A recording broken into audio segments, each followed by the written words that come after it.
Mwanafunzi wa chuo auawa kwa kuchoma kisu na aliyekuwa boyfriend wake. Mwanafunzi huyu alijulikana kwa jina la Elizabeth Emmanuel. Kisa kilianzia hivi. Mwanafunzi huyo alikuwa akisoma chuo cha ustawi wa jamii, alikuwa na mahusiano na jamaa aliyefahamika kama Nuran. Tangu binti akiwa mwaka wa kwanza walikuwa katika mahusiano, lakini ilifika mahali binti akamchunguza jamaa na kuweza kugundua kwamba alikuwa si mtu mzuri na alikuwa na mambo mengi sana. Hivyo akasitisha mahusiano, kitu ambacho Nuran hakukitaka. Alikuwa akitishia kujiua mwenyewe. Yaani huyo Nuran alikuwa akitishia kujiua mwenyewe baada ya binti kukata mawasiliano na yeye. Hakutaka kuwa na mahusiano na huyo Nuran. Jamaa alichoamua kukifanya, aliamua kuchukua sumu na kwenda kunywa mbele ya mama yake na Elizabeth. Akanywa sumu maeneo hayo ili kuweza kumuonesha mama wa Elizabeth kitu ambacho jamaa anahitaji. Kama basi binti asipoweza kumrudia, basi anakunywa sumu mbele yake ili aweze kufariki dunia. Mama aliweza kupiga kelele, lakini marafiki wa Nuran waliweza kufika na kuweza kumchukua Nuran na kumpeleka hospitali ya Temeke. Jamaa alifanyiwa matibabu pale hospitali ya Temeke na alipopata nafuu, mama wa Elizabeth alimwambia, "Kwa nini unafanya hivyo? Kwa nini unanifanyia hivyo mbele ya mwanangu? Kwa nini unamtesa mwanangu? Nataka uachane na mwanangu, maisha yaendelee. La, ukiendelea hivyo mimi nitakuweka ndani, nitakuitia polisi." Alichokifanya jamaa baada ya kuambiwa kwamba ataitwa polisi, na kweli ulikuwa mchakato wa kuweza kumuitia polisi, kwenda kumuitia polisi ulikuwa ukifanyika, jamaa alikimbilia kwao Moshi. Alienda nyumbani kwao Moshi na alikaa Moshi kwa takribani miezi miwili. Lakini huko Moshi alipokuwa akikaa, alijaribu kumtumia binti Elizabeth message ambazo zilikuwa zina vitisho, zikimtishia kwamba atamuua, yuko radhi aweze kumuua lakini sio kuweza kumkosa. Zilikuwa ni message nyingi sana ambazo mwisho wa siku zitaoneshwa hapa na mtaziona, lakini bado hatukubahatika kuweza kuzipata, na imani tutaweza kuonesha message hizo. Jamaa aliweza kumtumia binti message nyingi sana za vitisho, na binti alikuwa akiwaambia marafiki zake, baadhi ya marafiki zake, aswa rafiki mmoja ambaye alikuwa ni rafiki wa Lishibana, ni kama dada yake, akanamwambia kwamba bana, mimi Nuran ananitishia na message ndo kama hizi. Dada yake akamwambia, "Nenda kashtaki kituo cha polisi." Wakasema basi kesho tutaenda kushtaki kwamba tunatishiwa amani, lakini wakajua kwamba jamaa yuko mbali. Mwisho wa siku Nuran aliweza kurejea Dar es Salaam, lakini alirejea kwa siri. Alikuwa akikaa kwa ndugu yake kipindi hicho kabla ya kuondoka, lakini wakati anarejea hakuweza kurejea kwa ndugu yake na wala hakumpa taarifa ndugu yake kwamba anaingia jiji la Dar es Salaam.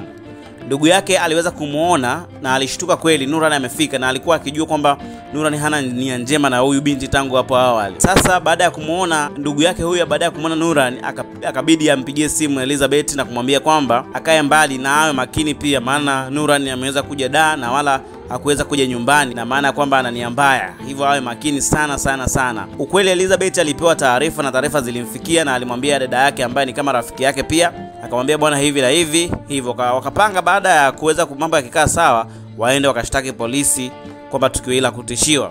Wakawa wanazugazuga hivyo, lakini binti huyu alikuwa yuko busy sana na mtihani, na kitu ambacho kiliweza kumfanya asiweze kwenda kutoa taarifa kwa wakati. Alikuwa akijiandaa na mtihani ambao ulikuwa ukifanyika. Sasa hivi kuna mtihani inaendelea kule chuo cha ustawi, kwa hiyo ikabidi apambane, na ni mwaka wa 3 binti huyu yuko chuo cha ustawi mwaka wa 3 na anapambana kweli kweli ili aweze kufanya vizuri kwenye mtihani. Hivyo ubize ukamfanya asiweze kwenda kuripoti tukio hilo kwa polisi. Walifanya hivyo, na hiyo siku anakawa anatoka aelekee chuoni. Akiwa njiani akakutana na huyo mwanaume ambaye aliachana naye, ambaye alifahamika kwa jina la Nuran. Nuran alikuja na alimkaba binti, akapiga kelele na kujitahidi kujichomoa pale. Alibahatika kuweza kukimbia, akaenda kwa rafiki yake huyo, akampa taarifa na kumwambia bana, mimi Nuran amenikaba, sijui anataka kuniibia simu au shida ni nini. Jamaa akawaza, binti akawa ana wasiwasi kidogo, labda Nuran alitaka kumwibia simu. Hakuwa anawaza kwamba anaweza kafanywa kitu kama hicho, na hakuwa anawaza kama Nuran anaweza kawa na kisu wakati ule. Basi binti wakati huo alivyokuwa amekabwa alichafuka, na akasema ngoja nibadilishe tena nguo tuangalie kama nitaweza kwenda chuo kwa sababu nina mitihani. Alibadilisha nguo na kuweza kuanza safari, lakini wakati huo hakuwa peke yake, alijaribu kuona na rafiki yake huyo ili aweze kumsindikiza. Walitoka, na wakati anatoka tena yule Nuran akaweza kutokea, na wakati huo alitokea na kuweza kumkaba. Alimkaba, lakini wakati huo rafiki yake akawa anapambana kidogo kuweza kuwatoa. Akajua tu anaweza kumpiga kofi, aliona arusha kama kitu kama kofi, kumbe ilikuwa ni kisu. Alivyoona ni kisu, yule rafiki yake akaweza kuingiza mkono na kuzuia kile kisu. Kwa bahati mbaya kisu kiliweza kumchoma rafiki yake huyo, kamjeruhi vibaya sana, aliweza kushonwa nyuzi 6. Lakini aliendelea kupambana kwa sababu aliona tayari ni hatari kwa wakati ule, alipambana kuweza kumokoa rafiki yake. Wakati huo jamaa anachoma visu. Sasa kisu cha kwanza alichoma kikaingia na akachomoa. Akachoma tena kingine, binti akajaribu kuzinga yule mwingine rafiki yake na Elizabeth akajaribu kukaa mbele ya kisu, lakini jamaa aliweza kugeuza kisu na kuchoma nyuma ya mgongo wa binti. Kile kisu kilizama moja kwa moja na hakikuweza kuchomoka. Baada ya kuona hivyo, jamaa aliweza kutokomea kusikojulikana. Binti ambaye ni rafiki yake na Elizabeth alipiga kelele sana kuweza kuwaita majirani, na kwa bahati nzuri majirani walifika, walikuwa wapita njia pale na walimsaidia binti yule. Binti alidondoka na alipoteza fahamu, lakini kisu kikiwa mgongoni kimezama ndani ya mgongo. Walijaribu kukivuta lakini ikawa inashindikana.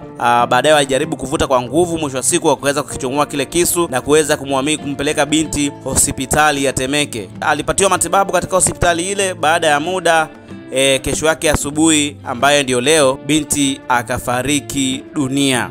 Kwa maana hiyo sasa binti ambaye alikuwa akisoma chuo cha ustawi wa jamii hapa Dar es Salaam amepoteza maisha baada ya kuchomwa kisu na huyo boyfriend wake. Na ni matukio ambayo yamekuwa yakisongamana, ni mfululizo wa matukio ambayo yanatokea ya kimapenzi. Yani wivu wa kimapenzi unasababisha sana wanachuo kuweza kupoteza maisha. Hii ni mara kadhaa imekuwa ikiripotiwa, sijajua shida ni nini. Mtazamaji wa Spruce Online TV, kama unavyoona ni matukio mengi sana ya wanafunzi kuweza kujiua, aidha kumuua mwanafunzi mwenzake, na hii inakuwa kitokana na wivu wa kimapenzi. Sababu haswa ni nini kinachosababisha wanafunzi wengi sana kuweza kuwa na wivu wa kimapenzi chuoni? Tuandikie kwenye comment hapo, kwa sababu ni wimbi ambalo lilikuwa likiongezeka siku baada ya siku na ni matukio ambayo hayaishi. Mimi ni Steven Kamil na hii ni Spruce Online TV. Usiache kusubscribe, kulike, kucomment na kushare ili uwe wa kwanza kupata update na makala.